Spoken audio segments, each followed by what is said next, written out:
Hey, everybody. Welcome to another Likey Movie Awards chat. This is your host, Chris. This is going to be completely unedited, unfiltered. We'll keep the language, there might be some rough language. We'll see. But no, probably not. So we've got some guests here. Once again, we have Taylor. Say hello, Taylor.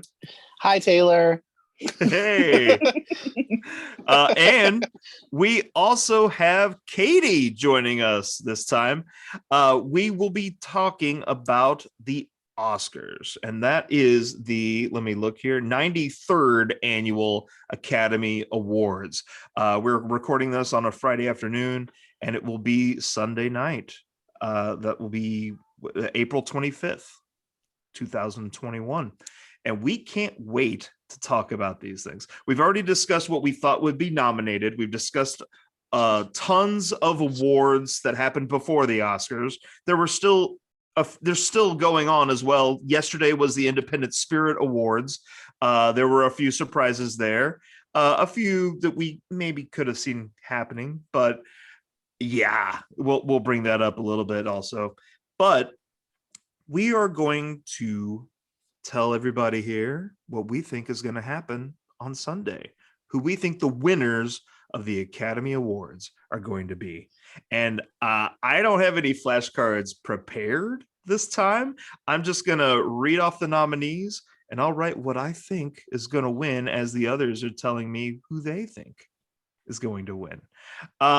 So before we get started, Katie, how are you doing? Have a pretty good week? Pretty good so far. I'm ready for the weekend. I have my notes ready. It's good to see you again here. Yeah, yes. Haven't seen you since the game show, and happy to have you back. Been a while. Yeah. And Taylor, how are you doing? I'm good. I was off work today. It was like my first day off in almost a week, so I ran errands and came home and ate some carbs, and now I'm talking to you guys. So it's been a pretty chill day. Oh, cool. Excellent. So before we get started, not to get too much on a somber note here, but this is our first video since we have lost one of our dear friends, Andrew Mertz, who was a fantastic friend. He's been on quite a few of these game shows that we did, and we miss him dearly. And these predictions are dedicated to the memory of him.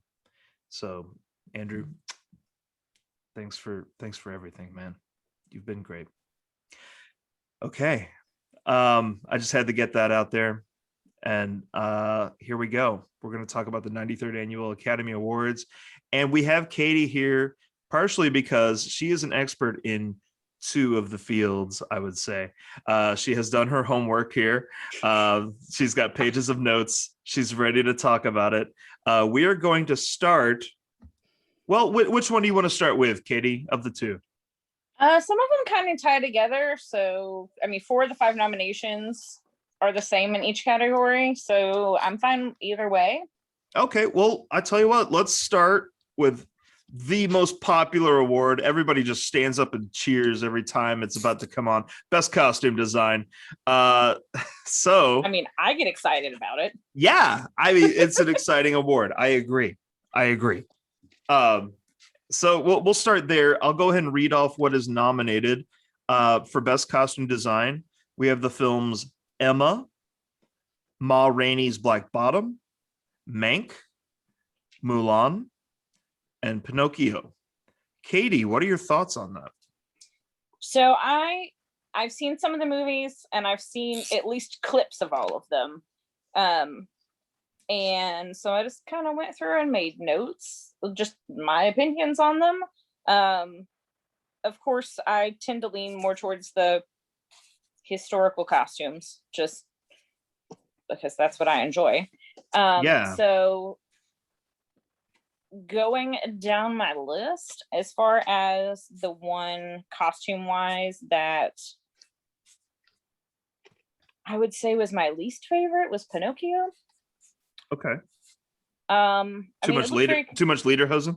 Well, it looked, it was a very cohesive look with the style they were going for. and the darker tones, like juxtaposed to Pinocchio's bright red. But it was just like the fairy reminded me of one of the ghosts from Christmas Carol. Oh wow. Yeah, I Like haven't seen the movie. It was just all very dark, and there was a lot of details, but because it was so dark, a lot of those details I feel like didn't live up to their full potential because it just blended in. Okay. So unless it was a close-up shot, like there was a lot of work in it, but you couldn't really appreciate it. Yeah, Pinocchio seemed like a surprise nominee in this regard. So yeah, I remember we were all watching the nominations in real time over Zoom, and we were like, "Whoa, okay, Pinocchio's here as well." All yeah, because right. it's not an English language film. Yeah. So we think that's the long shot. Then you're saying, right? Yes. Okay. So continuing on my list was not in the same order that you read them off, but I have Mank, which seems to be very accurate as far as costumes for the 1930s, especially what we think of as Hollywood style. Mm-hmm. And since they were based on, some of the people were real and some of them were combined or made up, I feel like that helps them a little bit because they had a lot of reference pictures to look at of those people. But also, like, I kind of feel like they had an advantage with it being a black and white film, because if they found vintage pieces or pieces that weren't quite vintage but were similar or not quite the right material or color, it didn't matter because it was a black and white film. So they had a little bit of leeway as far as not worrying about colors matching and patterns. And if something has, a synthetic trim that wasn't around then, you're not necessarily going to notice that in black and white film. Yeah, as you were bringing that up, I was just about to ask, do you see that as an advantage or a disadvantage as far as the designer? I feel it's an advantage because they're not limited to, okay, well, this outfit has to be this specific color. Mm-hmm. They can put any light or dark solid shirt with any pattern and you won't know that it's, lime green. But as a, like, looking at it, I feel like more do you think voters would like see it as, oh, they took the easy way out by having it as a black and white? Appreciate it as much because it was black and white, just because we're so used to the Technicolor world now. Gotcha. So I feel like the voters wouldn't have appreciated it as much, but from a designer standpoint, it would be easier to find some of those vintage pieces, I think. Okay. Because you wouldn't have to worry about them actually matching. Gotcha. Now that leaves 3 other nominees. Yes. That's we have I was reading them in alphabetical order. We have Emma, Ma Rainey's Black Bottom, and Mulan. What do you think about Mulan's costumes? So Mulan, I was reading a lot about it. I've seen part of it on Disney Plus, but no, I didn't get to finish the movie. Okay. But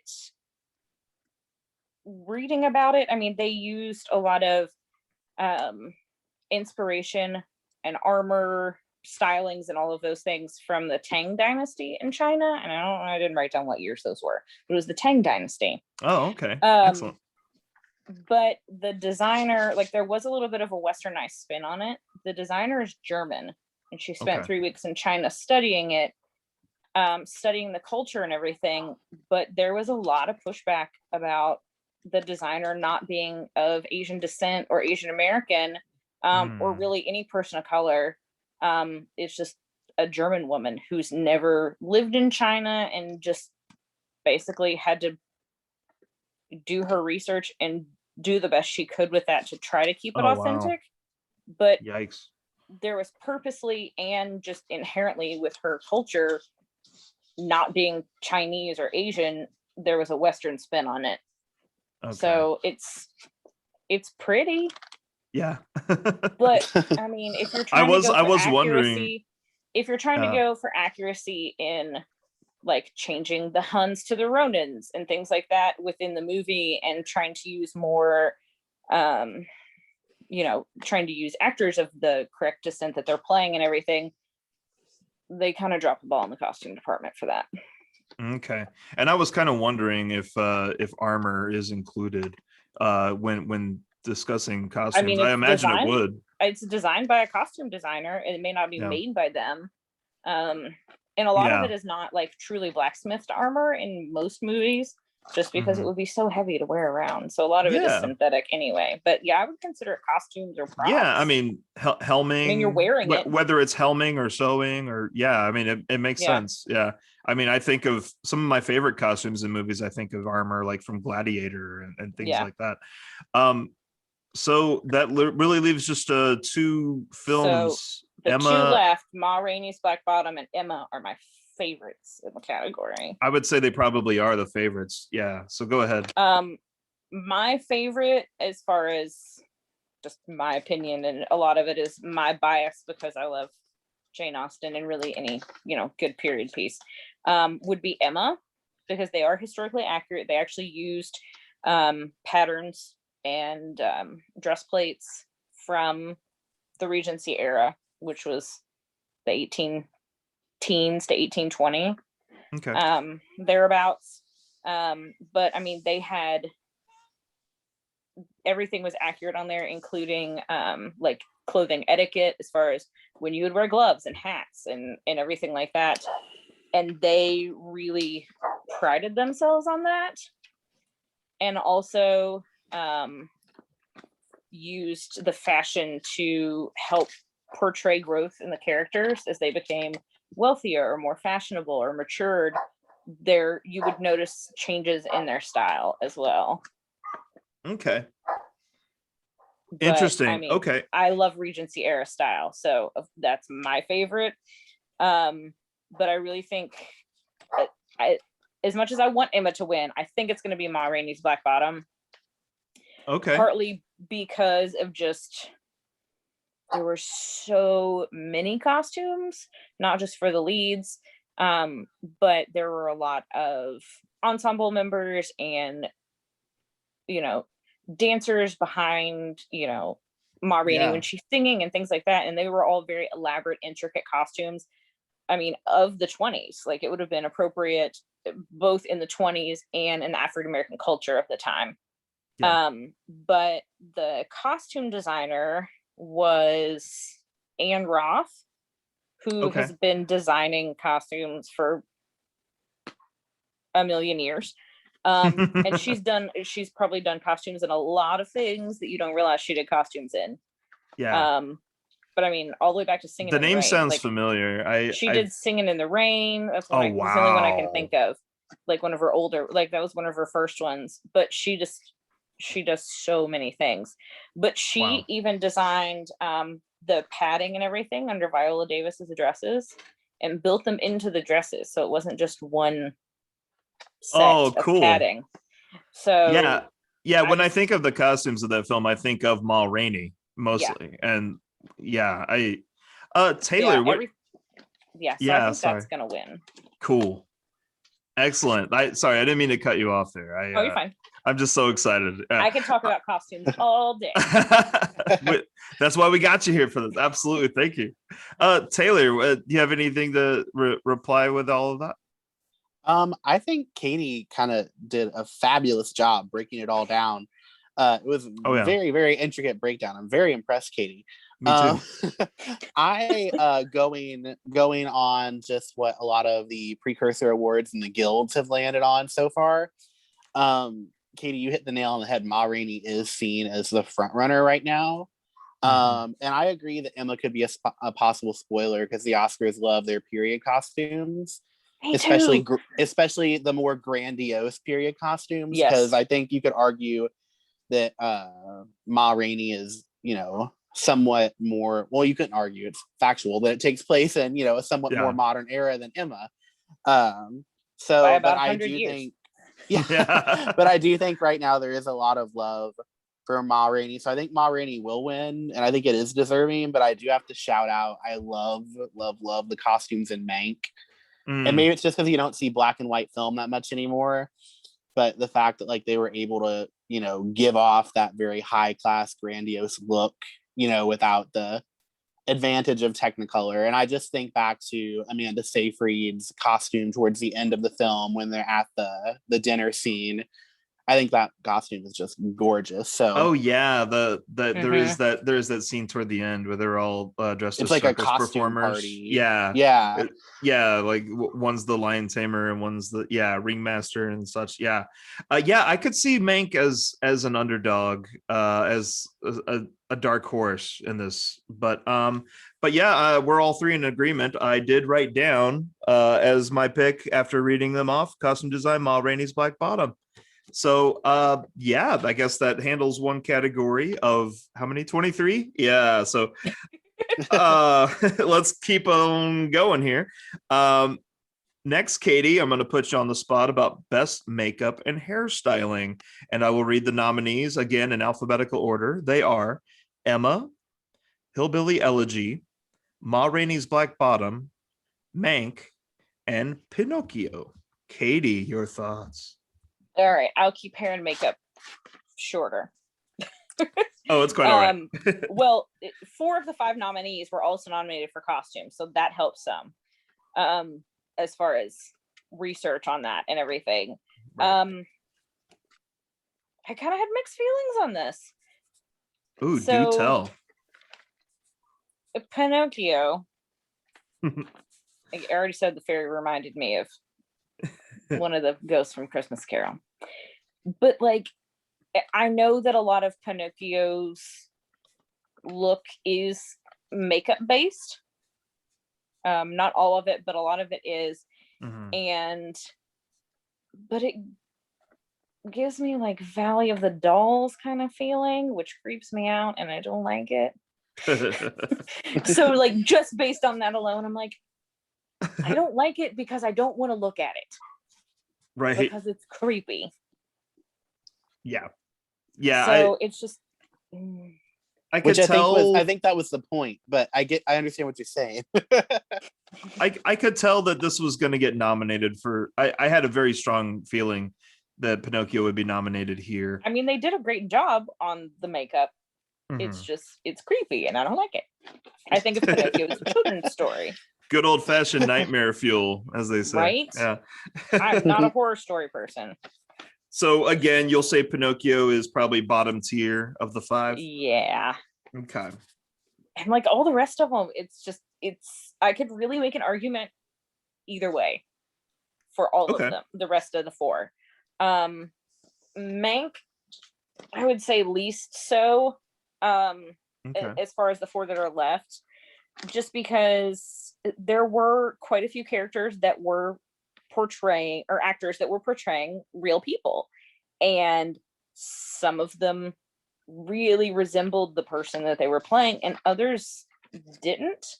And it's like, with the technology of makeup and prosthetics and things like that, they've done it in other movies, why didn't they do it here? Like, I mean, just looking at it, writing down stuff, the actors that played Selznick and Thalberg and Louis B. Mayer, like, I thought they really looked like the people they were portraying.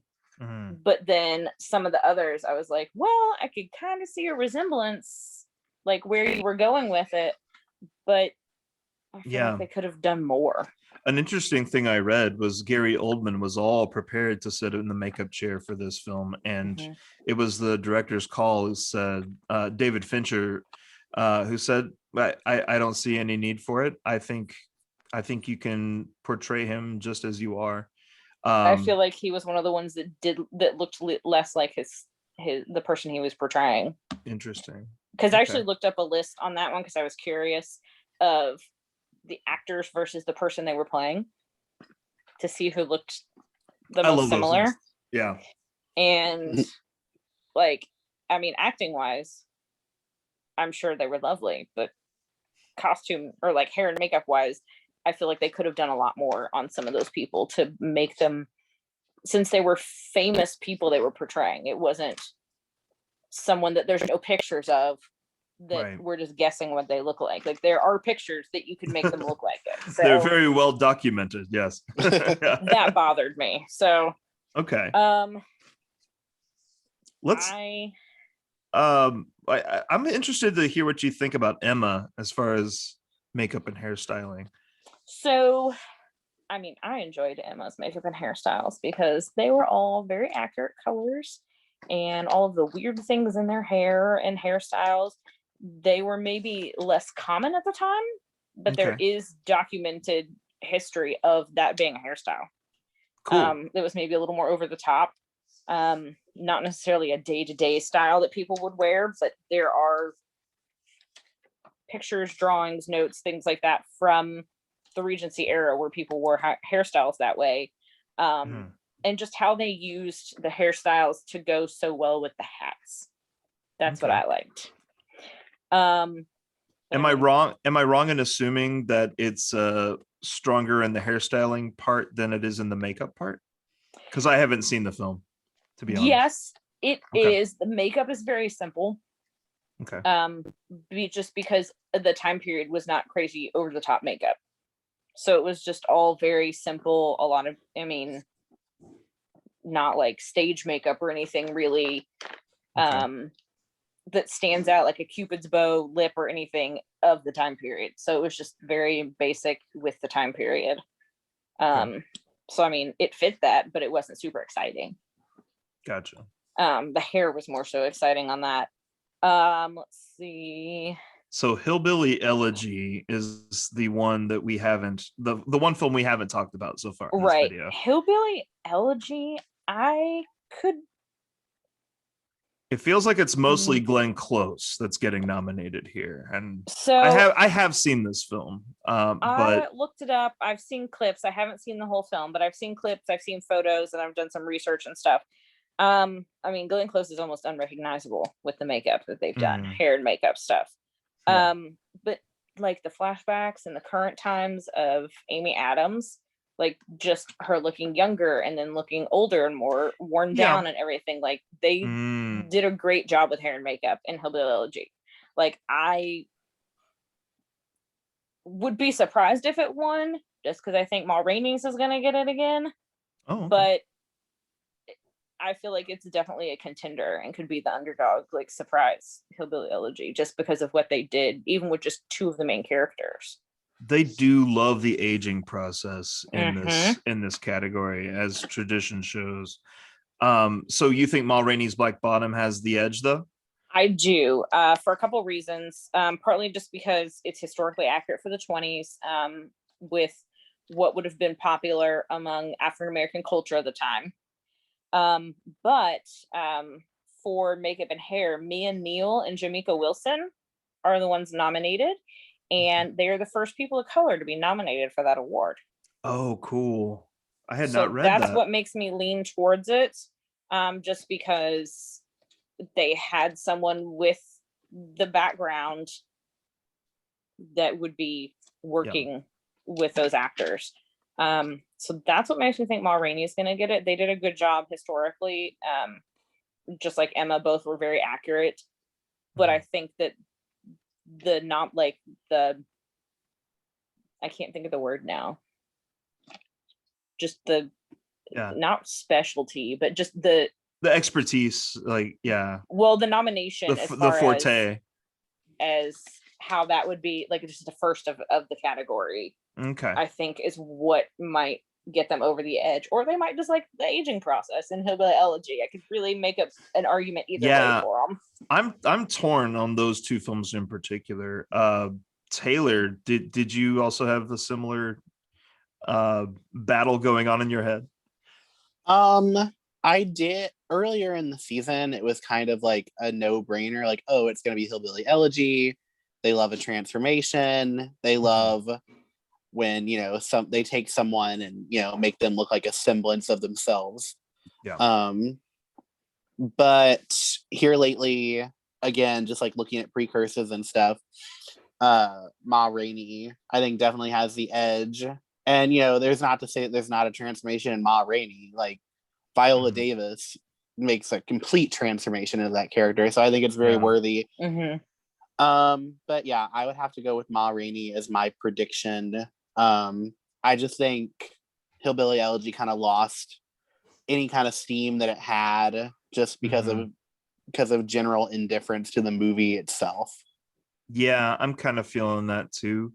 And we are, again, all three in agreement. I do have that written down. Ma Rainey's Black Bottom for makeup and hairstyling.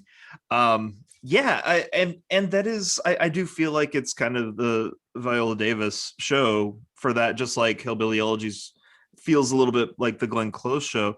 But after discussing it here, like, man, you made such a good case for Hillbilly Elegy being a strong contender in this particular category.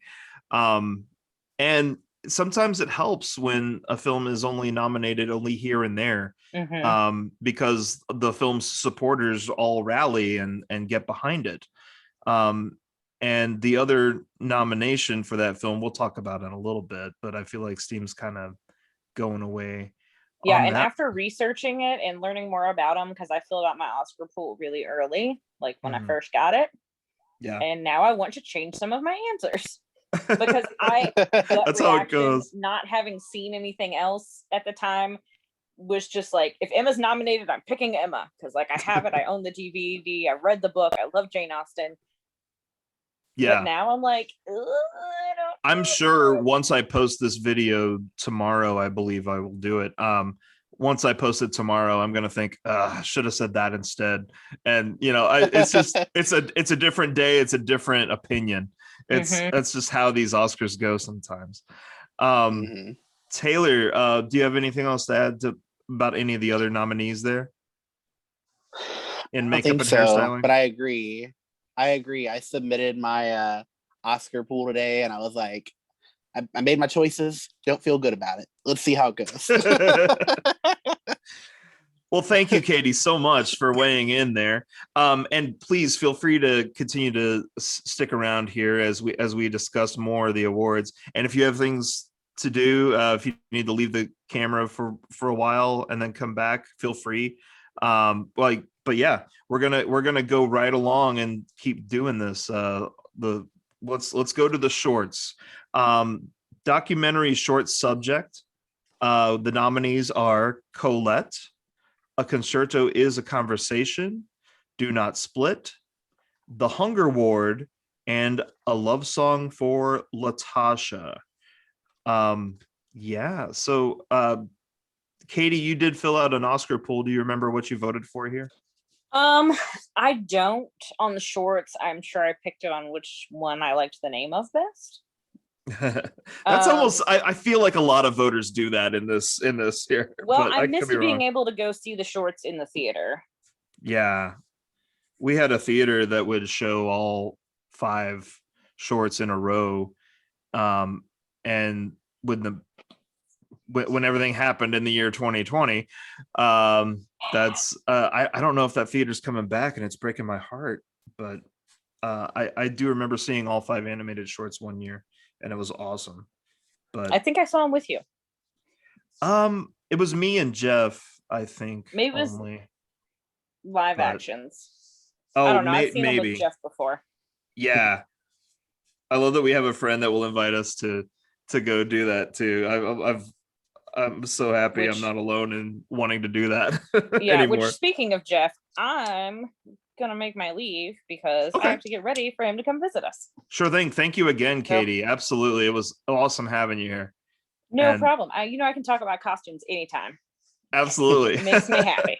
And I feel ill-equipped in that category, so I appreciate your expertise more than you know. I got you covered. Thanks, Katie. All right. Bye. All right. Bye. Bye, Katie. Thank you so much.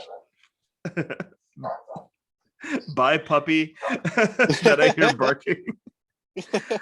All right. And then there were 2. Yeah, it was awesome having her. So Taylor, did you get to see any of these? I didn't. I'm going mostly on buzz.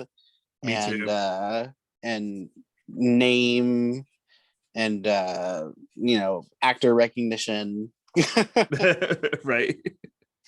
Okay, so tell me what you picked and why then. I had heard a lot of good buzz for A Concerto as a Conversation. I forget it features I'm gonna sound so stupid because I don't know what I'm talking about. Tell you what, we won't talk too much about it, but that is exactly what I wrote also. It focuses somewhat on like a very, very famous film composer. Yeah. And that just seems like, the type of thing that that they eat up. And I think possible spoilers could be Do Not Split and Love Song for Latasha. Yeah, But I I went almost with wrote that one. Concerto. Yeah. I went with Concerto as a conversation just because, again, I think it's got like the snappiest name. And if there's some award voters who haven't seen anything, they're gonna be like, "Oh, a Concerto is a conversation. What a whimsical title." It does seem like it's a feel-good kind of film also, and that does usually win the voters over more in these categories. Not every time, but yeah.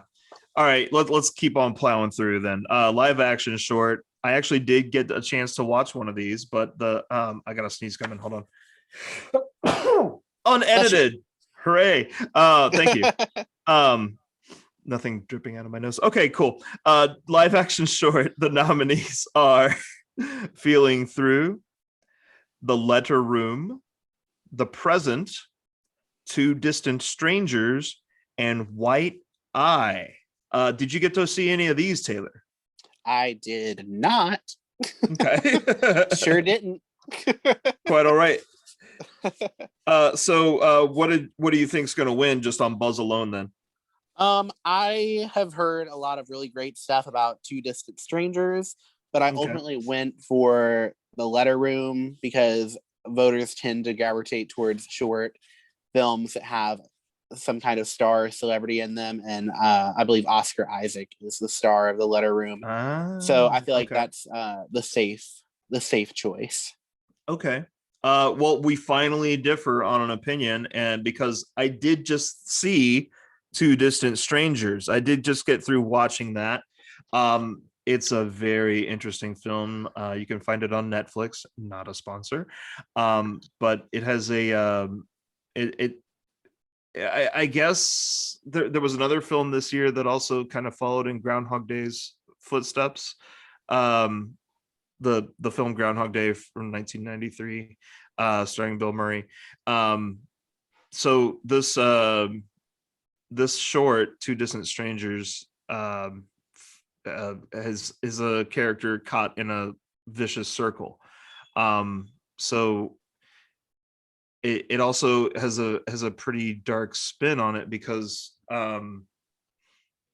it has to do with violence against people of color in America, and so this character keeps waking up, saying goodbye to the girl that he spent the night with.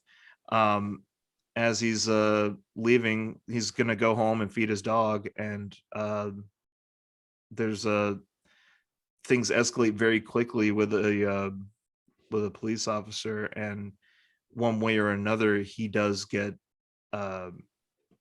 shot and killed, but then he wakes up in that bed again with that lady, and he just like keeps remembering how things are going. Like she bumps a table and a bottle's falling. He ends up, he starts catching that bottle before it shatters and things like that. But he's just trying to choose his actions carefully, and like, how do I keep this from happening over and over and over again? And the message of the film is loud and clear, and it's a very well done film. I'm very happy I watched it just before getting on this recording, and I'm definitely hoping it wins. So that we'll leave it at that with a live action short.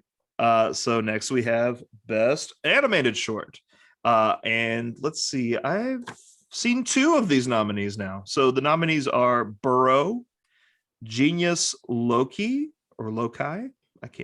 I don't know. Sorry, I'm butchering names here now. Sorry. Anyway, If Anything Happens, I Love You, Opera, and Yes People. All right. So Taylor, have you seen any of these? No. Okay. Shocker. That's quite all right. On Buzz alone, what do you think? On Buzz alone, I've heard a lot of really, really great things about If Anything Happens, I Love You.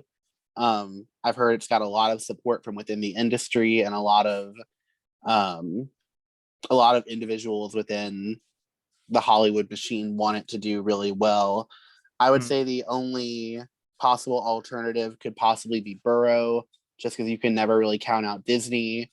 Right. And I've heard it is very cute, but yeah, I'm going with If Anything Happens, I Love You. I've heard wonderful, wonderful things about it.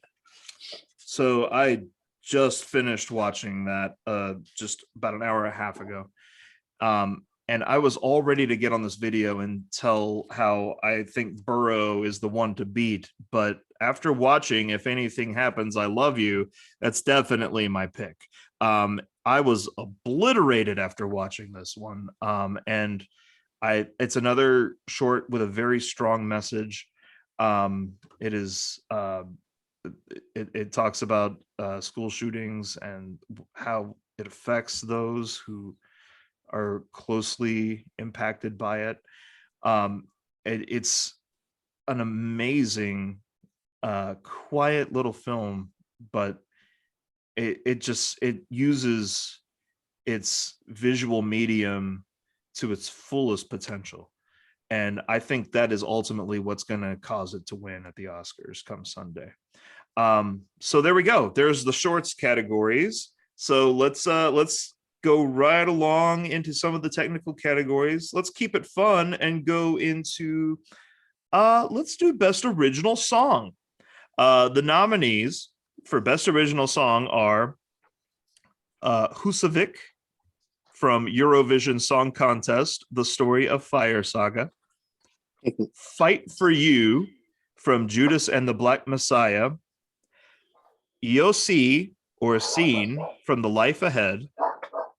One Night in Miami has the song Speak Now. And we have Hear My Voice from The Trial of the Chicago 7. Taylor, what do you think? Like, I don't know that there's a solid favorite here. There is definitely no My Heart Will Go On in this batch. Go right ahead, Taylor. I feel like for a long time, Speak Now was the presumed winner. You know, it's a story. It's from a movie that's got a great message. A movie that tells an important story. Yeah. But then, as the kids say, Husavik slaps. It is, you cannot listen to Husavik and not be like, oh my gosh, what a great song. So I'm really in an internal battle between Husavik and Speak Now. I also feel like you can't count out Losi from The Life Ahead just because it does have a Golden Globe win under its belt. But today, as I was filling out my form, I decided I was going to take a leap of faith and I'm predicting Husavik. Okay, excellent.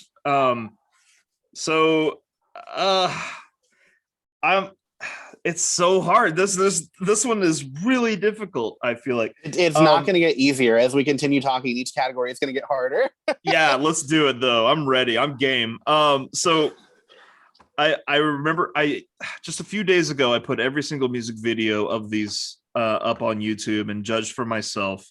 I'm gonna go with an underrated favorite. HER with her song from Judas and the Black Messiah. I think it's going to be Fight for You. Now, I'm saying that biting my tongue very hard because I have no earthly clue how this one is going to go, and I don't mind saying that. I think of this bunch, the weakest chance is the Trial of the Chicago 7 song, Hear My Voice. I think the other four are solid contenders. The Life Ahead, this is this film's only nomination for a film featuring Sophia Loren, for crying out loud. And the same can be said for Eurovision Song Contest. I know there's quite a few people that can't believe that they're saying there's this Will Ferrell comedy as an Oscar-nominated film through this. And, you know, it did help a film like A Mighty Wind a few decades ago when they had A Kiss at the End of the Rainbow. So who's to say? The only thing that I think puts Husavik above ahead of the pack in my eyes is Yeah. because it is used thematically in the storytelling, which I Okay. appreciate a lot. Yeah. And it Yeah. feels like a very like emotionally earned moment in the movie as a whole. So that's why it's kind of ahead of the pack for me. But yeah, like you said, it's really just a tight race. Yeah. I'm getting some, just so you know, I'm getting some inner, like there's not interference, but it's your Background noise. no, your signal is going in and out. So it like is doing that every so often. So want to give you a heads up. I hope we don't lose you during this video. But it's, yeah, so we'll differ on opinions on that category, and we'll just keep chugging along. Let's go to best original score. The nominees here, we have The Five Bloods, Terrence Blanchard. We have Mank, Trent Reznor and Atticus Ross. We have Minari, Emile Mosseri. News of the World, James Newton Howard. And we have Soul, John Batiste, Trent Reznor, and Atticus Ross. Taylor, your thoughts? I think at this point it would be foolish to predict anything other than Soul. Okay. It's just been like this category and a category I'm sure we're going to get to. It's just been dominating all season. Yeah. So I'm officially predicting Soul with like the slightest of possibilities of an upset from Minari. Yep, we're in agreement on there. I'm definitely saying Soul for original score. I think Trent Reznor and Atticus Ross will defeat Trent Reznor and Atticus Ross due to the combined powers of John Batiste along with them. I would, I have to say I very much enjoyed The Five Bloods, and I'm very sad this is the only area it's nominated in. I'm a little surprised it's nominated here and not something like film editing.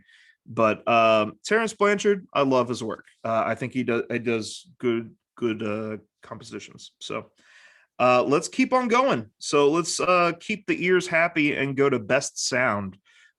So we have the nominees here: Greyhound, Mank, News of the World, Soul, and Sound of Metal. Taylor, what do you think? I think at this point, this is another.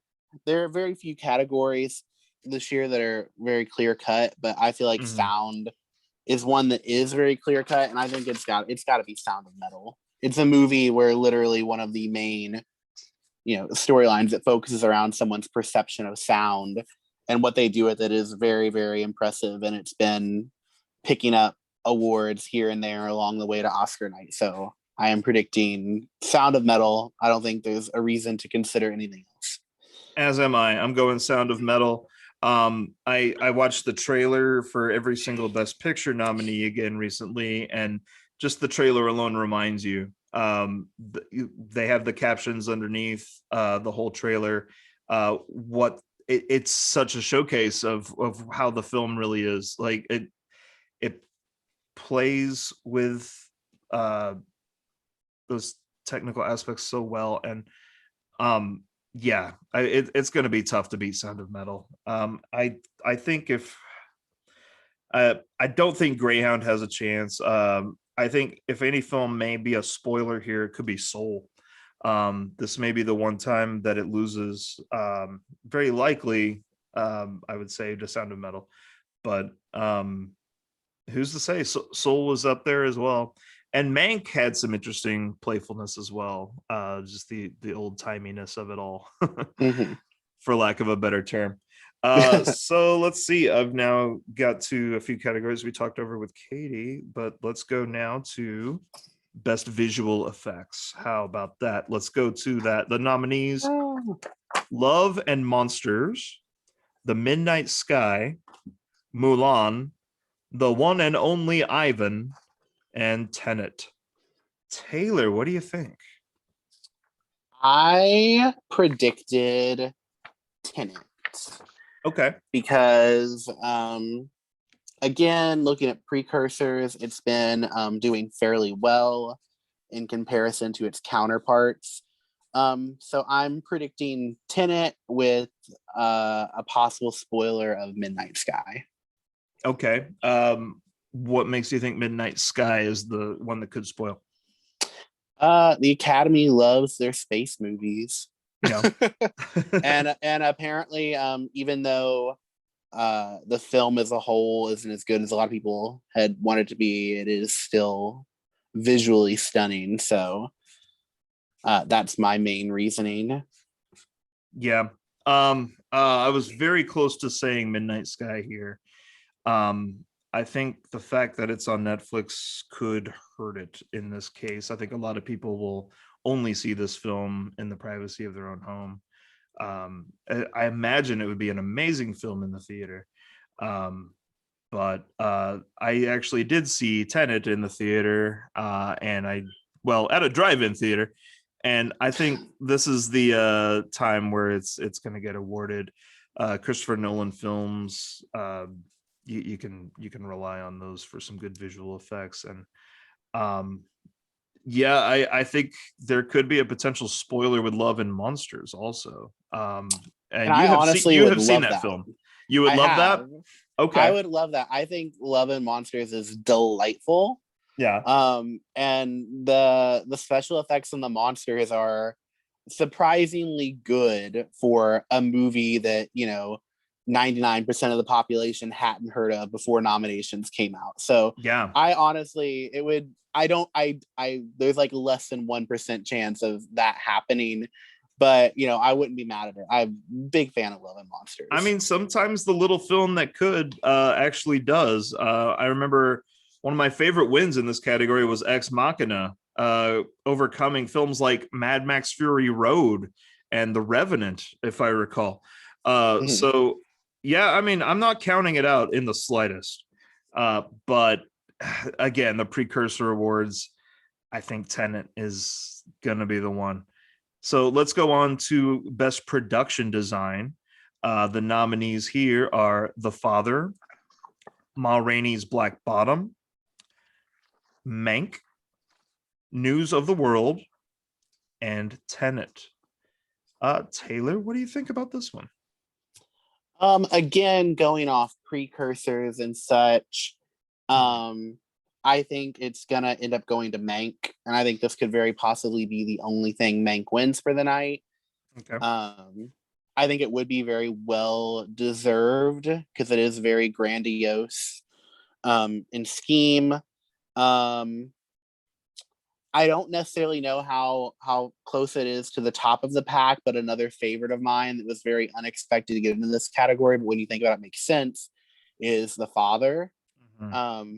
If you really sit down and watch that movie and watch it with production design in mind, it's very, very, very amazing what they do in terms of character perception of things, and you watching as a third party and seeing what they're seeing, and rooms change and perception changes. So it was an unlikely nominee and not something I really thought about, but when it popped up I may have been surprised, but it actually makes a fair amount of sense. I love the production design of The Father, but I think in in the name of spreading the love, I think it will go to Mank. I'm going with Mank as well. But to your point with The Father, I think The Father is really the only film. I haven't seen News of the World, but of the bunch, I could be wrong.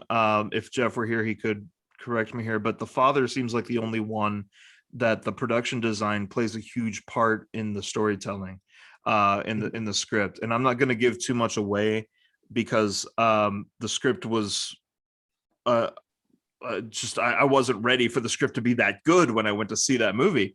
And yeah, there's a lot of bending reality, for lack of a better term, but if anything sneaks in and takes it away from Mank, it is The Father, in my opinion. But as you said, Mank is a beautiful film, and the production design is a huge reason why. I think it's probably going to be the only winner of the night for the only win of the night for Mank. I think you're absolutely on the money on that one.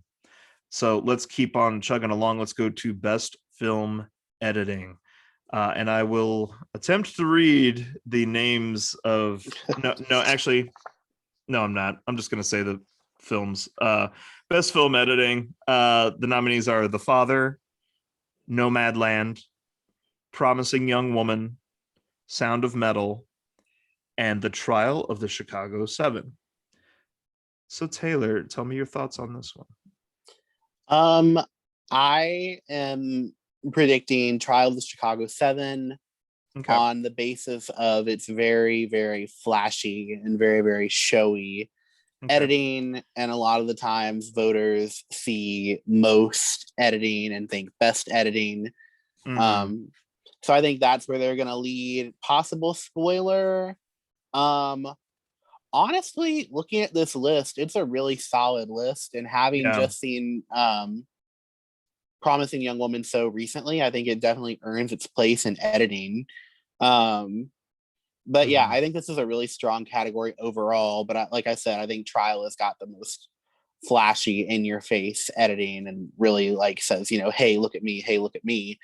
And a lot of voters, acknowledge that and look at it and check it off their ballot. So that is my prediction. I don't have anything written down yet. I'm still very much on the fence here. I think so. I remember there being a tie, I believe, at the Critics' Choice Awards between Sound of Metal and The Trial of the Chicago 7. That said, I've also seen some love given to Chloe Zhao, who did her own film editing for the film Nomadland, despite also being, directing and adapting the screenplay from the novel. So was it a novel? It was a book from the book. Yeah, it was a maybe autobiographical, something like that. But okay, I'm writing it down. I thought maybe it would go home empty-handed the whole night, but I will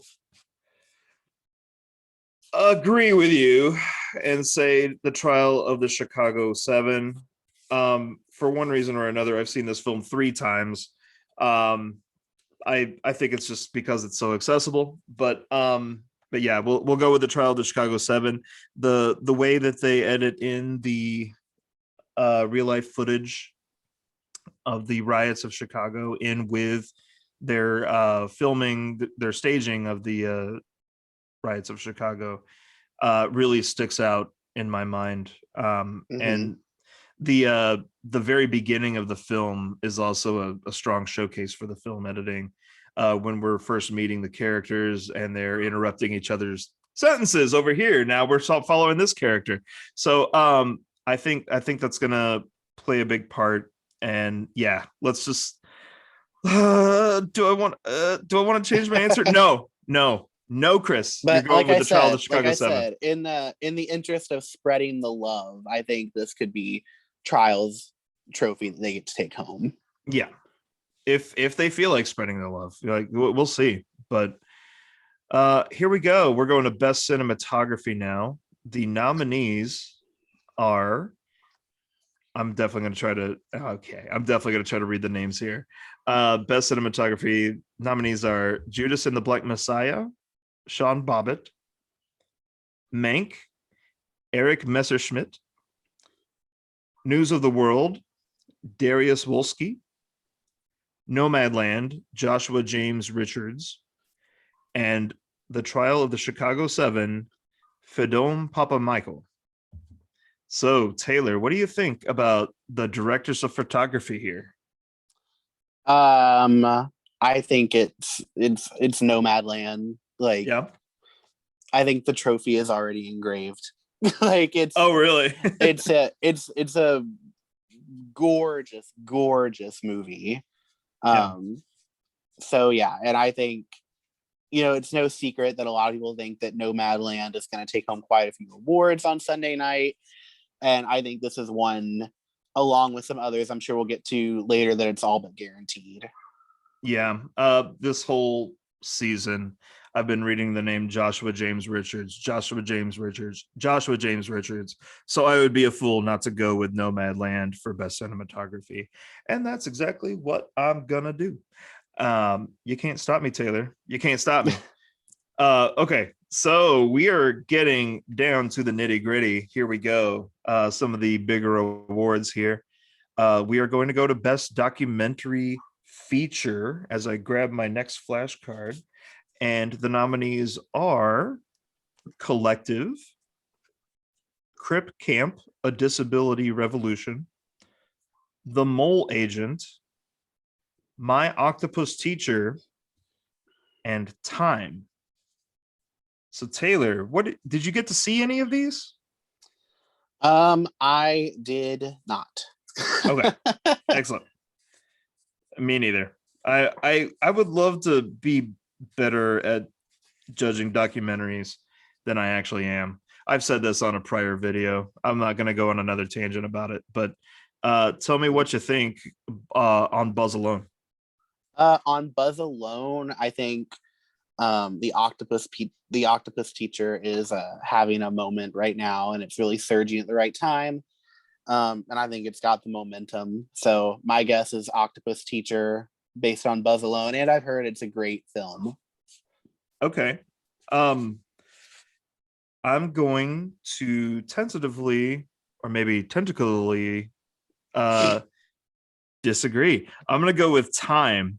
I hear this is a sleeper hit that could just sneak up on some of these others. There's been a lot of popularity around Crip Camp and My Octopus Teacher, and I think this could be a chance that we have a little bit of an upset.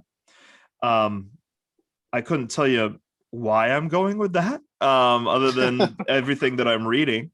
But it just could be the time for Time, I guess. Ha ha ha ha! Dad joke pun, hooray! Anyway, let's go on to best animated feature. And I've seen all but one of these. The nominees are Onward, Over the Moon, a Shaun the Sheep movie, Farmageddon, Soul, and Wolfwalkers. I have a feeling I know which one you're going to say, Taylor. You probably do. Out of curiosity, which one have you not seen? I'm curious if it's the same one I haven't seen. I have not seen Over the Moon. It is not the same. I have not seen Shaun the Sheep, but I have seen Over the Moon. All right. What do you think Over the Moon's like? I think we know what's probably going to win here, but let's just say from second place to fifth place, how would you rank them? Probably we know it's number one. So number two at a close, well, I say close second, but not really. But number two is Wolfwalkers. Okay. Then I would put number three being Over the Moon. Number four probably being Shaun the Sheep. Okay. And then I'd put Onward at number five. I stand corrected. I've actually only seen three of these. I have not seen Wolfwalkers yet. But yeah, I have seen Onward. I've seen a Shaun the Sheep movie, Farmageddon, and I've seen what I think is going to win, Soul. That's what you're saying too, I imagine. Yes. Yeah. Yes. Yeah. I think okay. Soul is taking it. Yeah. Oh, there goes my drink. Just spilled it all over everything. Anyway. Oh no. Tell you what. I'm gonna go get a towel. You tell these fine people what you think about Over the Moon. Oh no, I'm on the spot. Over the Moon. Over the Moon is a really, really, really cute computer animated Netflix film. It's got original music. It's got an amazing cast. It's got, oh my gosh, so many great people in it. It's got Philippa Sue. It's got Sandra Oh. It's got Ruthie Ann Miles. It's got Ken Jeong. And it's just a delightful, delightful movie. Showcasing vibrant colors and amazing, amazing animation. and some really, really catchy tunes. So go check Cool. out Over the Moon on Netflix. Not a sponsor. Hey, beautifully done, sir. Beautifully done. Oh my gosh, I can't believe I spilled that everywhere. Anyway, bear It's with me. live. Bear with me. We're live. Unfiltered, unedited. We're live, pal. We're live, pal. All right. Let's go to Best International Feature. The nominees are Another Round from Denmark, Better Days from Hong Kong, Collective from Romania, The Man Who Sold His Skin from Tunisia, and Quo Vadis Aida from Bosnia and Herzegovina. Taylor, what are your thoughts here as I continue to clean this mess? I think it's the consensus is around Another Round. It's got a lot of really, really great buzz. People love Thomas Vinterberg as a director, and people love Mads Mikkelsen, and it's had great traction so far in the award season. So I'm predicting Another Round with Quo Vadis Aida being a spoiler. I was just about to say that film, Quo Vadis Aida, ? Just finished winning Best International Feature at the Film Independent Spirit Awards. So I am very curious as to what that means come Sunday. Now, I think Another Round is the film to beat, especially given that the Oscars also threw it into the Best Direction nominated film. You like how I'm multitasking here and like drying a carpet as I'm talking about films I've never seen? It's great. It's peak entertainment. Anyway, it goes. Now's the time when I write with my marker what I think's gonna win. I was very, very inclined to say Quo Vadis Aida, but as I just explained, I'm not. Best international is such a long word. Sorry, one second. I am going with. Wait for it. Wait for it. Wait for it. Wait for it. That lovely film starring Mads Mikkelsen from Denmark, we know as Another Round. There we go. Lovely, flawless. Anyway, let's keep going. Let's go now to the Screenplay Awards, and we will start with Best Adapted Screenplay. The nominees are Borat, subsequent movie film delivery of prodigious bribe to American regime for make benefit once glorious nation of Kazakhstan. Sacha Baron Cohen, Peter Bainham, Jenna Friedman, Anthony Hines, Lee Kern, Dan Mazer, Nina Pedrad, Erica Rivinova, Dan Slimer. One breath. Got it. The Father, Christopher Hampton, Florian Zeller. Nomadland, Chloe Zhou. One Night in Miami, Kemp Powers. And The White Tiger, Ramin Barani. Taylor, what do you think? This was so clear cut, it seemed, for a little while. But lately I've seen a really big surge in love for The Father as a whole. Okay. I think this is where they give The Father an award. So I'm predicting The Father. Really? With a very possible and somewhat probable win for Nomadland, but my official prediction is The Father.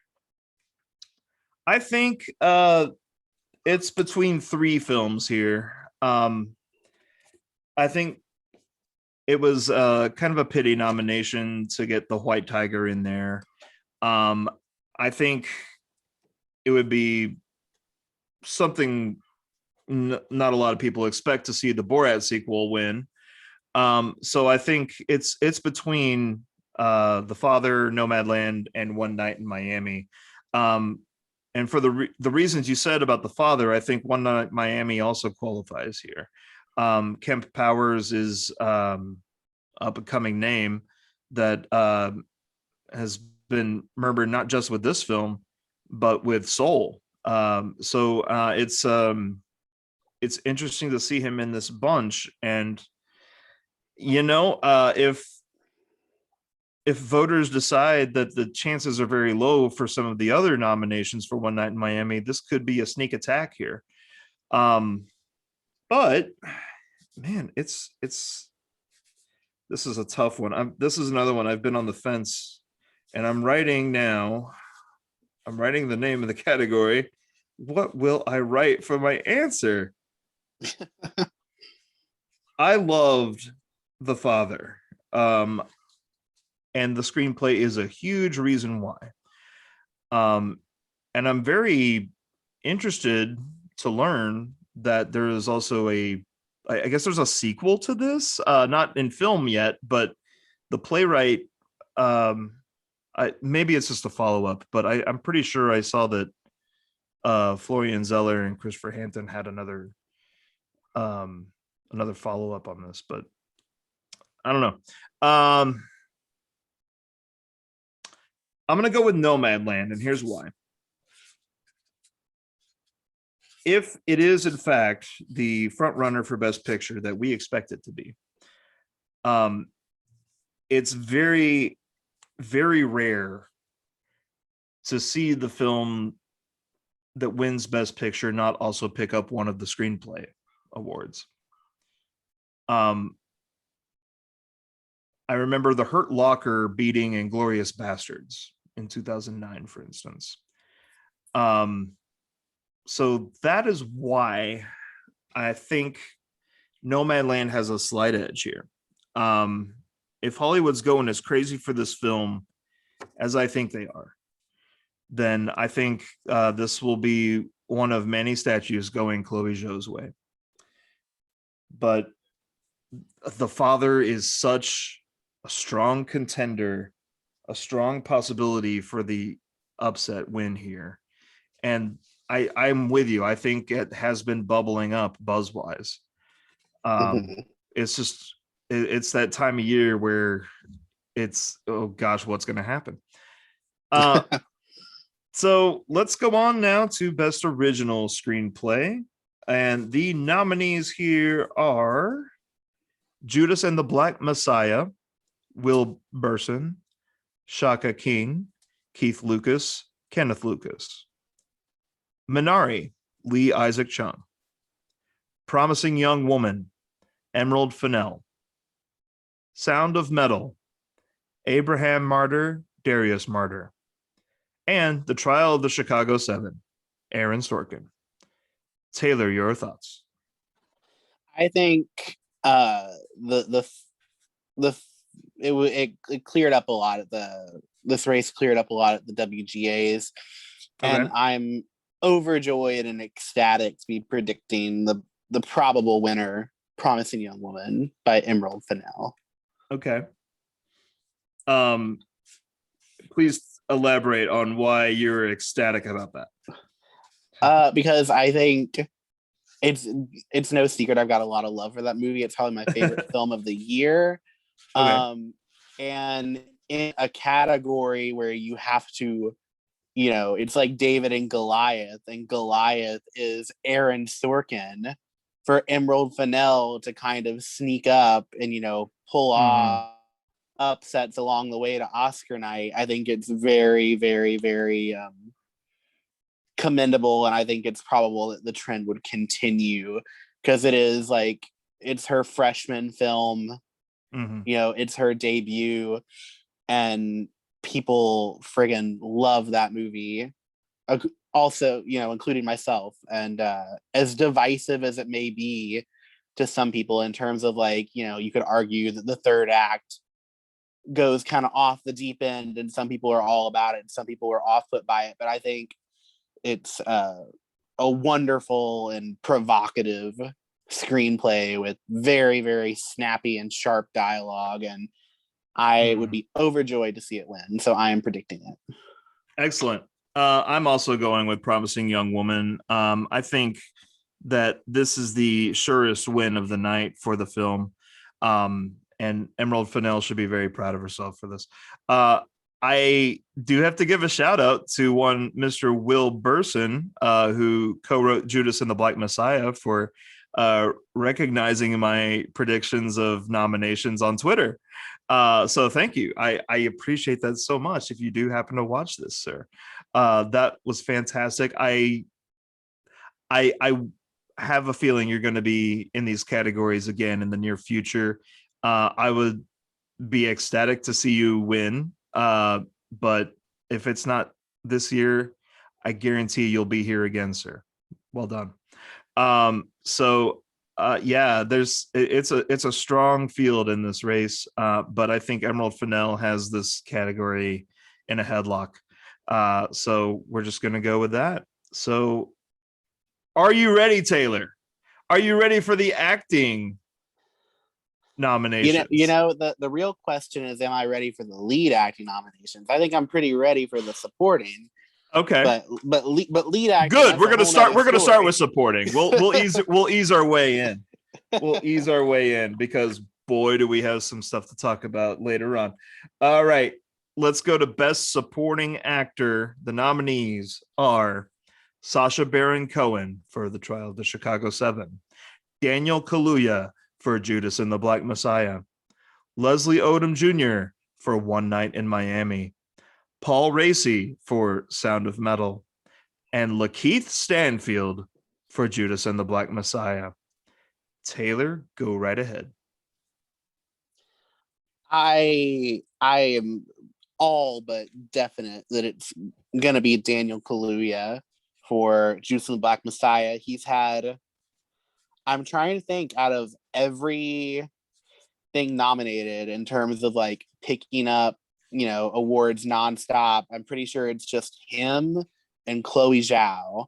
Yeah. So I think this category is like the most sure thing, and even picking out a potential spoiler is difficult. But if I had to pick one, I would say Paul Raci.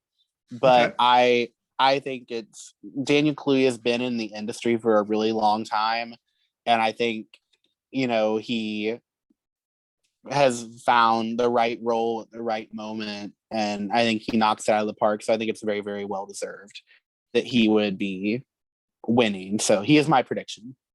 I am also going with Daniel Kaluuya, but I do have to say I'm very curious as to what's going to happen with Lakeith Stanfield in this race as well. And I wonder if vote splitting may happen. That is a very likely scenario whenever you have two people up for the same film in one category. I think it hurt The Favorite a few years ago. But alternately, I would argue, will it make that much of an impact? Because you've also got the example of, in recent history, Woody Harrelson and Sam Rockwell. Sam Rockwell being the predicted winner, and he still won. So, right. Yeah, and it could be another instance of that as well. I think that you bring up a very good point there. I know as far as somebody bubbling up, Paul Raci is definitely that name. I think the steam for Odom Jr. and Baron Cohen have kind of gone away, and it was exciting to see Lakeith Stanfield get his name called here. But Paul Raci just won the Film Independent Spirit Award. He did win earlier with the National Board of Review when all of this buzz was really just starting. Just the fact that he did get noticed by the Academy is saying something, I think. He's definitely getting a lot of heads turning his way. And I don't know. It might be too little too late, I think. I'm still going to stick with Daniel Kaluuya. He does an amazing job as Fred Hampton in Judas and the Black Messiah. And it's partially because of a very good script, Mr. Will Burson. So we'll go on to Best Supporting Actress.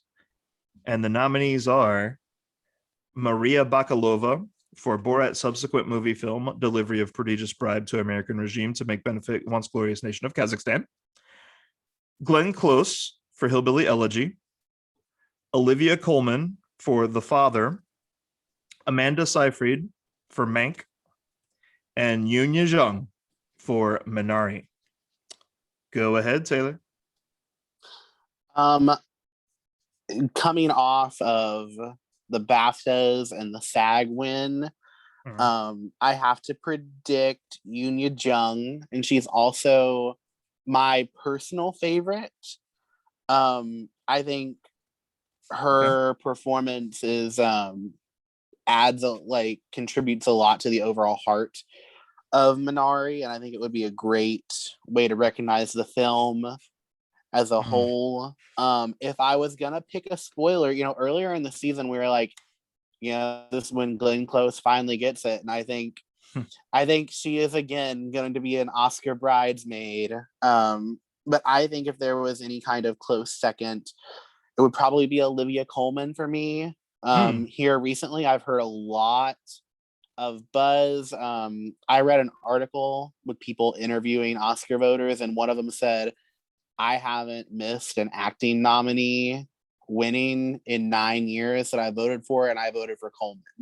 Oh, whoa.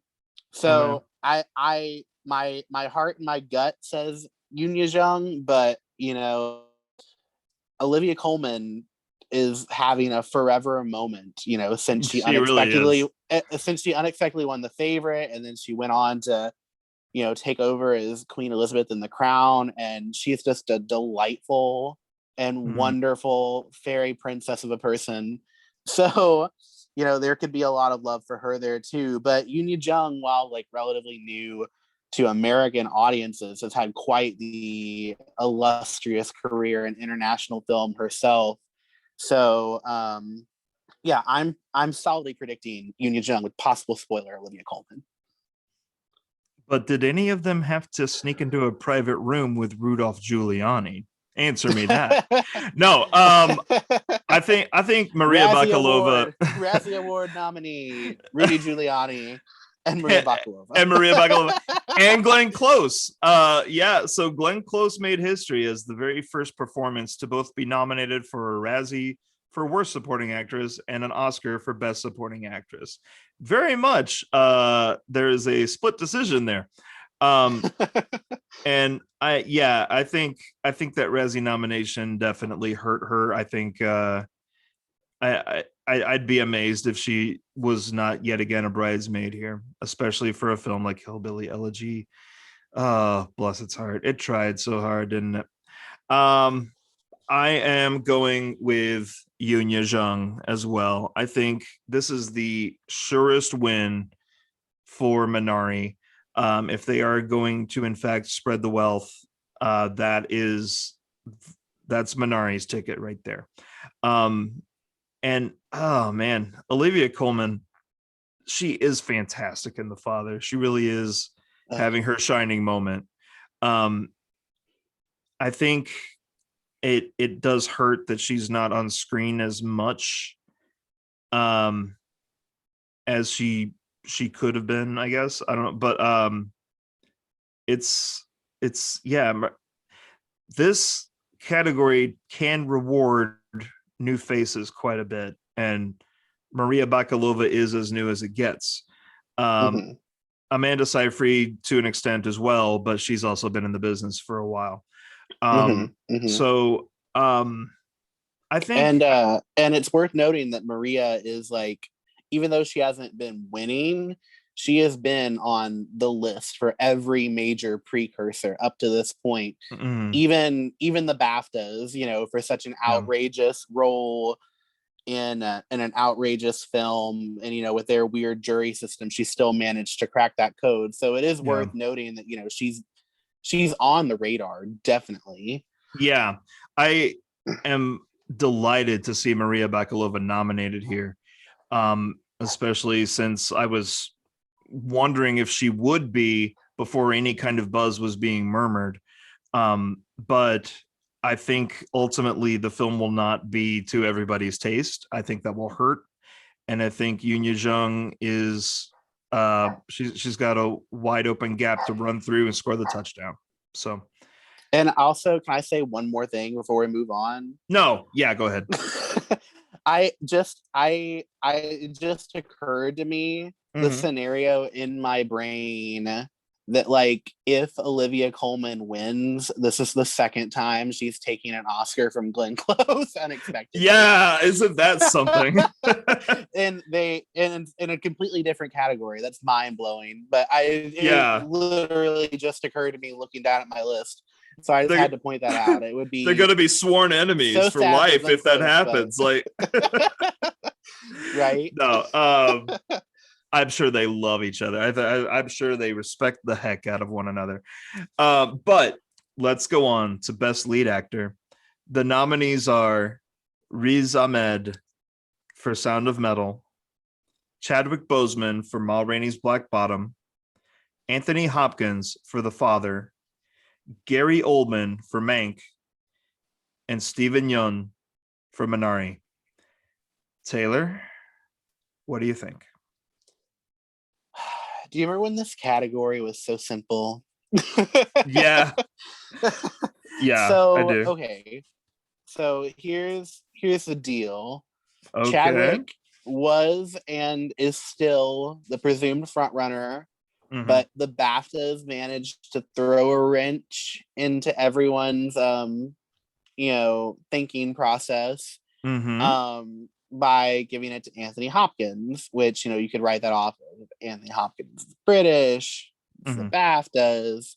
Chadwick Boseman wasn't as famous there, Mhm. whatever. So, objectively speaking, personally, my favorite performance out of the two of them, which not to say that, Riz Ahmed, Gary Oldman, and Stephen Yeun aren't doing great work, Mhm. but I think we can both agree the front runners are Chadwick and Anthony Hopkins. Yeah. Personally, my favorite of those two would be Anthony Hopkins. I Mhm. think Anthony Hopkins is giving the best performance of his career, but Wow. it's very, very hard to juxtapose with Chadwick Boseman, who at the same time is giving the best performance of his career. Right. And you also have to factor in that Anthony Hopkins has won an Oscar. Mhm. Chadwick Boseman won't have a chance to win another one, Yeah. heartbreakingly so. Yeah. Um, so I am predicting Chadwick. I don't think it's undeserved whatsoever, but I just think something about Anthony Hopkins' performance moved me a lot more. Yeah.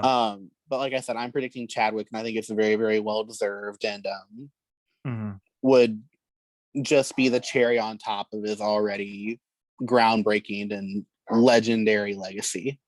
Absolutely. Well said. Well said. I also am going with Chadwick Boseman. Um, the one thing I may disagree with you about is that he and Hopkins are the two front runners. I think Hopkins is building more momentum, especially with that BAFTA win. But I gotta say, Riz Ahmed is still in the talks, and we want to talk about precursor awards that were recent. Uh, the Film Independent Spirit Awards was another example of Riz Ahmed winning over Chadwick Boseman, um, as he did at the Gotham Independent Film Awards. So the independent scene seems to be backing him more, and that is very interesting to me. I do agree that Anthony Hopkins delivers an amazing performance in The Father. Uh, Better than Hannibal Lecter in Silence of the Lambs. That I don't know about that, but uh, it's refreshing to see Anthony Hopkins uh, turning in a performance like this. And I thought he did a stellar job in The Two Popes as well. I think he's starting to be a little more rejuvenated again, and maybe he's finally done just kind of playing Thor's dad over here every so often or whatnot. um it it's an incredible performance that stays with me, and I have to give it up for Gary Oldman and Stephen Yeun as well. um Stephen Yeun, I think he's going to be here again in the future. um and Gary Oldman does a great job with the film on his shoulders, but this is going to be Chadwick Boseman. I feel like there is no question there. But I am expecting a sudden win from Riz Ahmed or Anthony Hopkins, but I mean, I don't think you want to win like that. I don't know. That's just me. Here we go. Are you ready? Are you ready for lead actress, Taylor? Are you ready? What a season for this category. Might as well be. The nominees for Best Lead Actress at the Oscars are Viola Davis for Ma Rainey's Black Bottom, Andra Day for The United States versus Billie Holiday, Vanessa Kirby for Pieces of a Woman, Frances McDormand for Nomadland, and Carey Mulligan for Promising Young Woman. Taylor? When You was have the to. last You have to. time? When was the last time an acting race has been this tumultuous? It's been bonkers. So Dude. for a lot of people who might not know, Andra Day won the Golden Globe. Yep. Viola Davis won the SAG. Yep. Carey Mulligan won the Critics' Choice. And Yep. Frances McDormand won the BAFTA. Yeah. And I'm sad that Vanessa Kirby has not been recognized yet for her performance in Pieces of a Woman. Oh my goodness, if this is the moment that she is, though. Whoa. So looking at this today and making official predictions, I ping pong back and forth a lot. Mm-hmm. Mostly between two, but Okay. this is such a wide open field that it's really just I decided at the end of the day I was just going to pick my favorite. My favorite is Carey Mulligan. Okay. For Promising Young Woman. I think it's the best performance of hers she's given to date. I think Viola and Frances McDormand are her biggest competition, but both of them have won before and both of them have won so recently that I think it's the perfect time to crown Carey Mulligan. But if I was gonna pick, like I said, the three names that I just said are, in my mind, the most probable winners, and it literally could go to any one of them. But I'm saying Carey Mulligan. I don't feel positive about it whatsoever. But I think the second choice would probably be Viola Davis in my mind. Okay. So that's where I'm at. Like I said, don't feel good about it, but at this point for this category, pick your favorite. Maybe you'll win. You have a 1 in 5 chance. So before I reveal my prediction here, I'm going to throw in a few more facts. Carey Mulligan just won with the Film Independent Spirit Awards for Best Lead Actress. She also won with the National Board of Review. Now, when you pair those two with her Critics' Choice Award win, so far, she has the most of the prominent wins. That could help her out here. I will also say this. Frances McDormand, so she did get the BAFTA, as you mentioned. She was nominated for the Gotham Independent Film Awards. She did lose to, I'm trying to remember what her name is, from Miss Juneteenth. Do you recall off the top of your head? I don't. Okay. Well, that's an interesting fact to throw out there as well. So in this category for Best Lead Actress, Frances McDormand is also undefeated.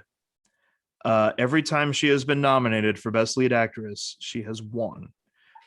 She won for Fargo in 1996, and she won for 3 Billboards Outside Ebbing, Missouri in 2017. This is her third time being nominated, and she's 2 for 2. So that's why I'm going with her.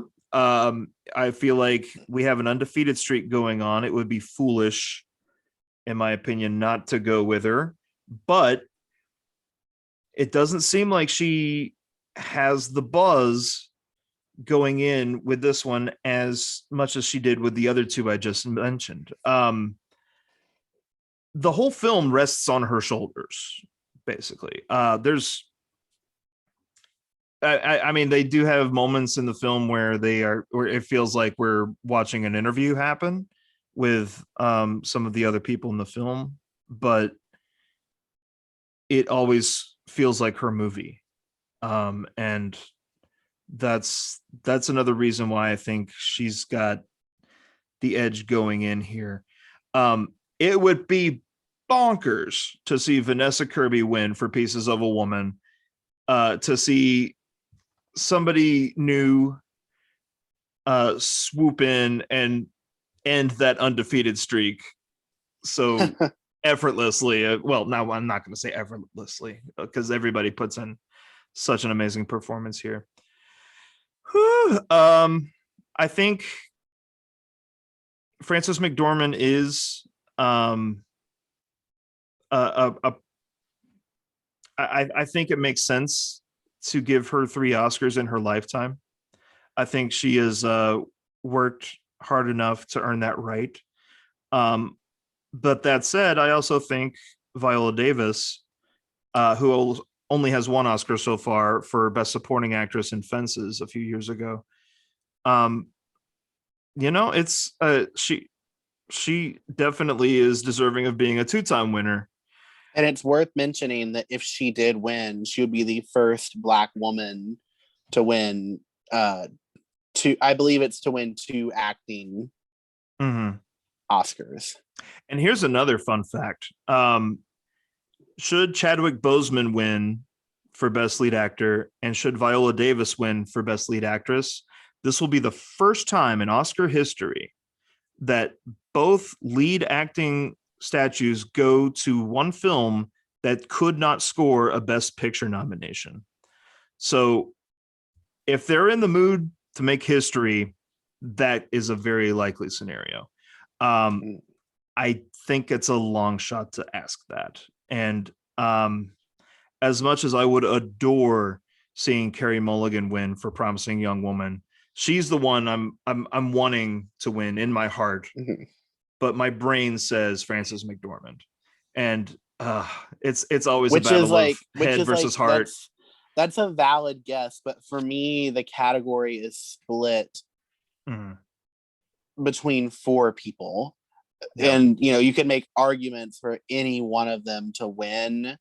And so, I've gone over, the different stats in my head, and this would mean this, and this would mean this, and it's all going to come out in the wash. So I just decided I was going to predict my favorite. Yeah. And I did that with Best Original Song a few awards ago. I think we all have that one where we want to see what we know in our heart to be right. Right. So yeah, here we go. 2 more awards left. 2 more. Best Direction. We have Thomas Vinterberg for Another Round, David Fincher for Mank, Lee Isaac Chung for Minari, Chloe Zhao for Nomadland, and Emerald Fennell for Promising Young Woman. Taylor, what are your thoughts on Best Direction? It is Chloe Zhao. It was going to be Chloe Zhao for a while now. She's the pinnacle of this category, and quite honestly, she is like the belle of the ball this year for the Oscars and the Academy Awards on the whole. So I think it belongs to Chloe Zhao.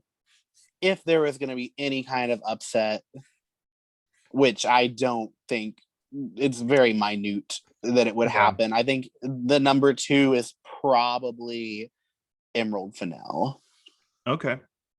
But it's foolish to predict anyone but Chloe Zhao, in my opinion. Yeah. I am also going with Chloe Zhao for sure. And it was really cool, the Film Independent Spirit Awards. I keep bringing them up, but it's the most recent awards that just happened. She did also win there. And she was given the award by last year's winner, who was also a woman of Asian descent, Lulu Wang. And it was really cool to see that torch get passed in that fashion. So I'm really happy to see that, and I'd love to see her win here. I have a few reservations with Nomadland personally. but I have to respect the masterpiece of direction of that it is. And she just she puts so much heart into this film. I think if there were an upset, Emerald Fennell is a good shout. I might also throw in Lee Isaac Chung as a potential upset. I think Minari does have a lot of people's hearts as well. But yeah, it's going to be really cool to see a woman take home Best Direction. End of sentence. And here we go. Best Picture, the final one. The nominees are The Father, Judas and the Black Messiah, Mank, Minari, Nomadland, Promising Young Woman, Sound of Metal, The Trial of the Chicago 7. Now, Taylor, how about you tell me, since you are not an actual voter of the Academy, I am correct on assuming this? This is true. This I is tried, true? but they wouldn't let me. Okay. So there would be no harm in, say, telling us what your ballot would read as. So do you want my ballot of like what I think is going to happen, or my personal opinion of my preferences? Let's start with personal opinion. Oh, you're putting me on the spot. Let me see. So personal opinion. You expected this. You asked for this. Let me see. Personal opinion. Yeah. Going from first to eighth, I would say Promising Young Woman to be number 1. Okay. Minari would be my number 2. Okay. The Father would probably be my number 3. Okay. Mank would be my number 4. All right. Nomadland would definitely be my number 5. Okay. Judas is probably number 6. Okay. Then I would do Trial of the Chicago 7, and then Sound of Metal. Okay. Based on my personal preferences, not what I think is actually going to happen. Okay. So that's what your ballot would look like for if you were an active voter. Now, go ahead and tell me who you think's going to win. I think the widely predicted and probable winner is Nomadland. Okay. With second place being Promising Young Woman, but it's probably not a close race. I feel like Nomadland is leagues ahead in the race and closer to the finish line. Okay. I'm continuing to write. I've wanted you to talk longer, but that's okay. So what could be the upset? You said Promising Young Woman, you think is the second place? I think that's the second place, but it's very interesting how during, especially, during a regular award season, races fluctuate. And, the hot thing one minute has been forgotten the next. And it's even more pronounced this year with the extended season. Yeah. So it's been very, very tumultuous. I feel like, before the aired award shows, started rolling out, it was kind of anybody's game, but Nomadland has just continued to perform really well. But just a few weeks ago, I was like, it was like everybody's saying, oh, Minari is having a moment. Minari's having a moment. It could be Minari, and and then Promising Young Woman came out, and it made such a big splash, and everybody's like, oh, this movie is so good. It's the underdog, and then Judas and the Black Messiah was kind of a late breaker, and everybody's like, oh my gosh, Judas and the Black Messiah, it's gonna get nominated. And then for a while, the Father, you were hearing whispers about the Father, and it's probably going to get left off of all these things. And then the Oscars gave it such a strong show of support that it's like, oh my gosh, and then Anthony Hopkins just won and the father is having a moment. So every movie has had a moment, but the only one, has seemed to have like a moment, in the overall discussion. But yeah, I think Nomadland is just the consensus. It keeps winning and you can't argue with those statistics. So I am predicting Nomadland to win. Like I said, possible, very, very minute chance at a spoiler from Promising Young Woman. Okay, thank you. I appreciate you filling the airwaves there for a moment. Was that enough talking? Dude, it was awesome. You nailed it. You covered it. So here, I have written here what I believe will be the overall ballot. This is how I think voters are going to go. I think this is what we're looking at as far as the race goes right now. We have Nomadland at number 1, Promising Young Woman at number 2, Minari at number 3, Judas and the Black Messiah at number 4, The Trial of the Chicago 7 at number 5, Sound of Metal at number 6, The Father at number 7, and Mank at number 8. So the reason I'm putting them in this order, Mank really hasn't really won anything major in the Best Picture race. And it's just been kind of gradually assumed that it would be showing up here. And to its credit, it did. And I love the film. I would put it much higher on my own personal ballot. But as far as buzz goes, and maybe it's the black and white thing, maybe it's not a lot of people are as familiar with Citizen Kane as they had hoped. I don't know what's going on here, but Mank seems to have lost every bit of steam it had. The Father has recently been bubbling up a little more.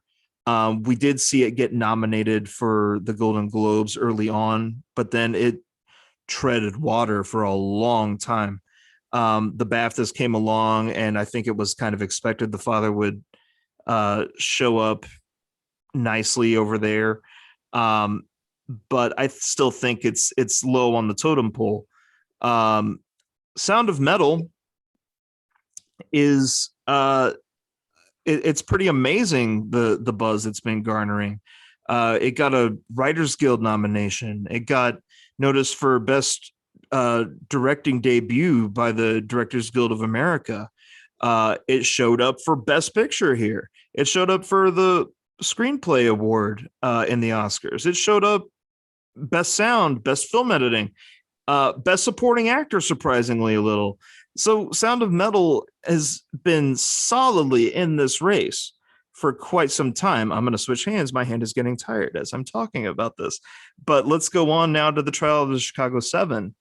This was a very early film in the Oscar buzz. It did win Best Ensemble Cast at the SAG Awards. And I think that could be an indicator that it's not out of this race just yet. I think it has been slowing down a little. I did think for a while that it would be going home empty-handed come Oscar night. But I think film editing, it has a pretty solid chance there, but it's still not a sure thing. I could see Sound of Metal sneaking in. But there it is. Like Trial in Chicago 7 and Sound of Metal, they've just kind of been, back and forth this whole time. Judas and the Black Messiah has been leaps and bounds showing up. It got an unexpected nomination in the Writers Guild, which was very welcome. I think watching it bubble up to this Best Picture race has been something else. You had Lakeith Stanfield showing up unexpectedly in Best Supporting Actor nominations. It's got a lot of love behind it. A lot of people enjoy it, and I think it's in the top 4 of the 8. I think it's worked its way up there. Minari is a beautiful film. There's still a lot of love for it, and last year's winner, Parasite, the first ever South Korean film to take home the Best Picture award here in the States. I think Minari definitely capitalized on that and knew that it had an audience, and it definitely does have an audience. And I am proud to say I'm one of them. It's a beautiful film, and it definitely deserves to be in the top 3. Promising Young Woman is a force to be reckoned with. It's everybody I've recommended this film to, they've come back saying they love it. It's a definite crowd pleaser. Say what you want about the ending, but it's an incredible film. And it's, if any film could take away what seems to belong to Nomadland, I'd say Promising Young Woman is the best chance. But that said, Nomadland will win Best Picture on Sunday. Now, I say that, and here's the thing, I hate confessing this, but I have been wrong about what will win Best Picture for several years now. What did you predict last year? Let's see. Last year, I predicted 1917 was it what it was called? Yeah. 1914. Yeah, 1917. In our friend group's Oscar pool, Mm-hmm. I think last year I was one of 4 people to predict Parasite to win. Yeah. Good one show. of my biggest achievements. One of my biggest achievements, patting myself on the back. So I don't know. I would love, and also last year I feel like it was I didn't follow. I feel like I followed the race a lot more closely this year just because of COVID. Mm-hmm. And I needed something to obsess over to consume my attention. And I feel like last year maybe I was a little bit more, lost an earbud. I was a little bit more, dumb about it, and I was like, and of the ones I had seen, I was like, oh my gosh, like 19, this is just me, back then, and some it's still kind of true. But I was like, oh my gosh, 1917 was so boring. Parasite is so good. I'm picking Parasite. Parasite was so entertaining, and it was so different. I did enjoy 1917, but I'm a big old dork, and Roger Deakins is definitely my favorite DP. I'm happy he's starting to be recognized by the Oscars in Best Cinematography more often. But yeah, I've gotten so many wrong, and I think in the past, I'm gonna say the past 7 years, I think. So I didn't think Spotlight would win. I thought it was going to go to The Revenant. I thought La La Land was going to beat Moonlight. What did I predict instead of The Shape of Water? The 3 Billboards Outside Ebbing, Missouri, I thought that was going to win over Shape of Water. I did not expect Green Book to win. Oh my gosh, I wanted Roma to win that so much. I've got a horrible track record going on right now.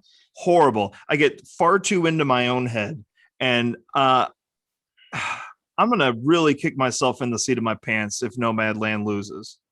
It would be like, I wish I was ballsy enough right now to predict Promising Young Woman outright, because I would love nothing more than if that took it in the end.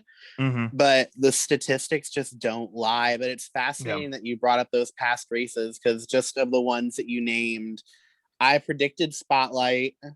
I predicted Shape of Water. I predicted Parasite. I predicted Parasite. I predicted La La Land, and to be fair, I was right for about 90 seconds. Yeah, me too. God, yeah.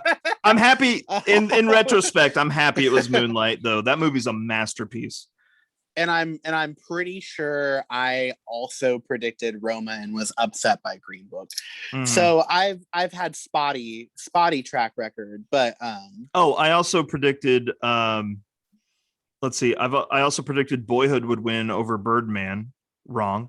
I also predicted Gravity would win over 12 Years a Slave. Wrong.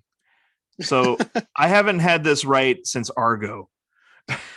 So it sounds like you just gave me all the fuel I need to outright predict Promising Young Woman. And maybe I'll be right. And, it'll just be a merry Oscar day for all. Hey, I'm in the same Oscar pool as you, so go right ahead. On that bombshell, thank you all so much for tuning in. I hope we didn't bore you to tears. I can't wait for the Oscars. I'm very excited about this. I can't wait to bring the game show back as well. And Taylor, thank you so much for joining me on this little hey, we need to tell everybody to if you are in the friend group of Jeff Mangum, or even if you're not, you could probably find him. He has an Oscar pool going, and you need to turn him in before midnight on Saturday, tomorrow, the 24th. Yeah. So Jeff Mangum's Oscar pool. I was thinking, get on it. Should I give out his email or probably not? Let's not do that. But well, if they want to enter, yeah. I won't. But if you watch the game show, you know what he looks like. You feel free to stalk him on the internet. Don't stalk him. Don't stalk him. But that's bad. We don't condone that. But yeah, jump in there, get your predictions in. I know I still need to turn mine in, and now that I know them, I can. And in case you were wondering the prizes, the first 4 finishers, first place gets a $25 card, second place gets a $20 card, third place gets 15, and fourth place gets 10. And they're all gift cards to the wonderful place that gives us all of our goods now, Amazon. Not a sponsor. Thanks for throwing that in there. Yes, absolutely. So that's it. Taylor, say goodnight. Good night. Or good day, or good afternoon. Or whenever you have happen to be watching lunch, this. Whatever you're doing. Are you enjoying your Eggs Benedict? May your life be pleasant, everyone. Hit subscribe, punch that bell. We love you all for tuning in. We will be back with the game show, I promise. And happy Oscar season. See you soon. Bye.